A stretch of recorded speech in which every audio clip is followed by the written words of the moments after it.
Not according to some city officials, Erica. Just a few hours ago, it would have been difficult to see more than 10 feet down the street behind me. And one alderman says it's a lighting problem that could get worse over time before it gets better.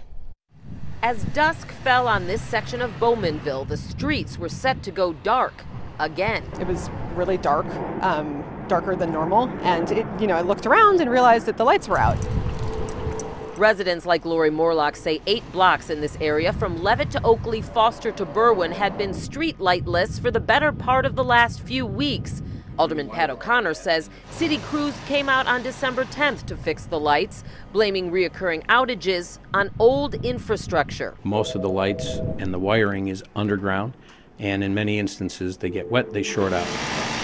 In fact, a CDOT crew came back out tonight within 2 hours of our aldermanic inquiries. Hi there. And the lights were back. But Bowmanville isn't the only Chicago neighborhood to go intermittently dark.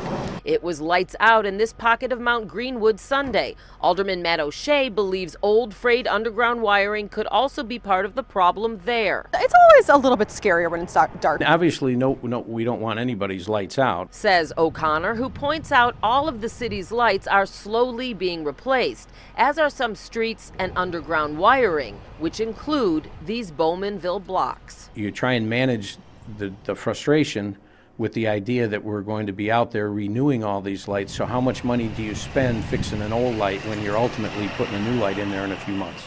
So that's part of the deal. Alderman O'Connor says upgrades to this area should take place sometime in 2019. It's all part of a $160 million citywide light replacement program, most of the money going towards replacing actual street light bulbs, but about a quarter of that money going to replace some light poles and underground wiring. We're live in Bowmanville. Dana Kozlov, CBS 2 News.